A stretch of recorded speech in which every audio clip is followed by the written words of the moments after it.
Esoteric Christianity and Mental Therapeutics by Dr. Warren Felt Evans. Preface. This volume is designed to complete a series of works on the subject of mental therapeutics, the publication of which was commenced several years ago, and which was intended to give a view of the subject in its various aspects. It is hoped the book may be found acceptable and useful to those who are interested in the subject of which it treats.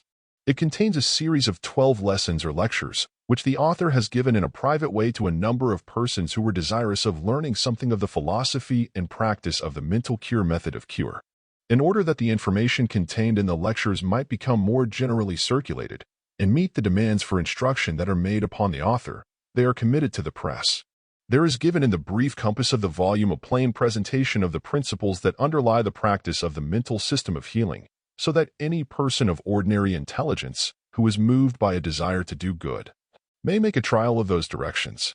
The author has endeavored to present to the reader every principle which may be viewed as scientifically and experimentally established, and that is of any practical value, in which it may be proper openly to promulgate to the world at large in the present state of the mind of man.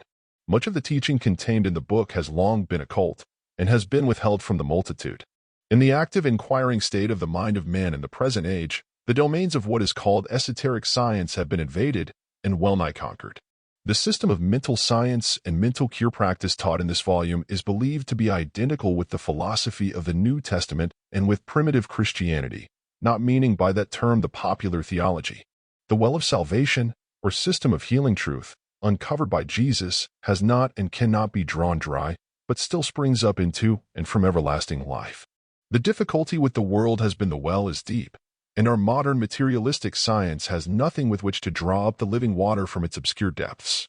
The disclosure of the leading doctrines of the spiritual science of antiquity and the tenets of the ancient mystic brotherhoods, together with the rediscovery of the science of the correspondence of the natural and spiritual worlds, has given us the key that unlocks the deeper mysteries of Christianity. To the sincere and unselfish inquirer after truth is given to know the mysteries of the kingdom of the heavens, that hidden wisdom which was, and still is, concealed from the sensuous multitude and revealed only to the perfect or fully instructed mind.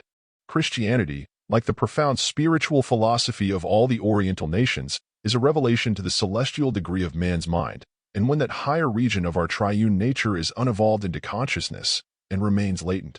Its diviner light is concealed from view by the clouds of sense, and upon the glory there is a defense or protecting canopy. ISA 4:5. The best way to learn the principles of mental cure and the profound spiritual science on which the mental cure practice is based is to commence the unfolding of our spiritual and deific powers, under the guidance and oversight of someone who has gone over the winding and spiral path leading up to mountain summits and celestial altitudes of experience. The collection of traditional opinions that goes under the name of Christian doctrine on the gradual development of the intuition, or the intellect of the spirit in man, will give place to the gnosis, or absolute interior knowledge and certitude of truth, which was denominated faith by Plato and Jesus and Paul. By this supreme intelligence only can men be saved in the full sense of the word and redeemed from sin and disease. This highest knowledge cannot be taught as our children learn arithmetic and the various external sciences, but must be drawn out from the concealed depths of our inner nature. To aid the student of Christian theosophy to explore the inner realm of truth into which his own spirit opens is the object of this volume. If it subserves that use in any one of its readers, it will not have been written wholly in vain.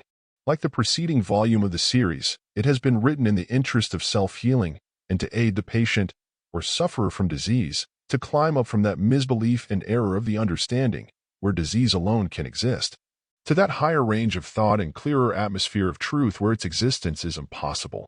Nothing will afford the writer greater pleasure and satisfaction than to learn of cases where it has been thus useful. A large number of letters have been received from every part of the country, and some from Europe, from invalids who have carefully read and studied the 2 preceding volumes of the author, gratefully confessing the benefit received from them. This has been felt to be an ample compensation for the time and labor expended in their preparation. The system of mental healing which is coming into such prominence and attracting so much attention in the world has arisen, we sincerely believe, in the order of providence or that intelligent life which governs the world and means a higher development, in the near future, of the inner nature of man. It is prophetic of the termination of the reign of matter and sense and the re-establishment of the dominion of the spirit. As was said at the opening of the first dispensation of Christianity, so in this age of the second coming of the Christ and the revelation of the glory and power of spiritual truth, we can say, the kingdom of the heavens is at hand. The fundamental principle of the mental healing method of cure is the law of mental sympathy, not using the word in its popular and superficial sense of pity for the afflicted, but in a wider signification to express the influence of our minds upon other minds. Under certain conditions, and in a state of intercommunion of mind with mind, the thoughts, the ideas, the feelings, and all the operations of one mind are transmissible to other minds, and may be reproduced in them without the intervention of the ordinary channels of sensuous communication, but solely through the operation of what we may be allowed to call mental induction, borrowing the term from the science of electricity, or the diffusive tendency of all mental states.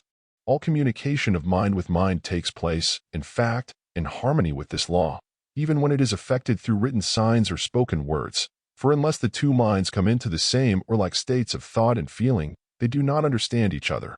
To fully comprehend what another speaks or writes to us, his mental state, in other words, his ideas and feelings must to some extent be reproduced in us. This law of sympathy seems to extend through the whole domain of nature, and on it, according to Proclus, was based the system of magic, or the ancient occult science. Through the operation of the law of electrical sympathy or induction, it has recently been proved by experiment that a small battery in a railroad car, running at 30 miles an hour, may transmit from the moving car an electric influence to the main wire of several hundred feet, and a message can thus be sent. It has also been proved that two ships on the ocean at a distance of 25 miles apart may thus communicate with each other and send and receive messages through the operation of the same principle. But in the realm of mind, the law of sympathy or induction has a still higher and wider range of action. In the world of spirit, its influence is as extended as is that of gravitation in the material universe, and in fact, the latter is but the physical expression of the former. As all life is a manifestation of the one life, the individual spiritual state affects the whole, but in a greater degree those who are in immediate connection with us. All communication of mind with mind, as was said above, whether it be in this world or what we call the next, takes place in harmony with it. The mental healing system recognizes this law of mind and turns it to a practical account. It simply utilizes a principle that has long been known and aims to discover the laws of its operation so as to intensify its action in the cure of mental and bodily disease.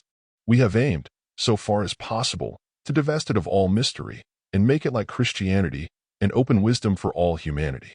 The system demands only of its practitioners that, like the ancient spiritual priesthoods, they possess a sound mental, moral, and physical condition. End of preface.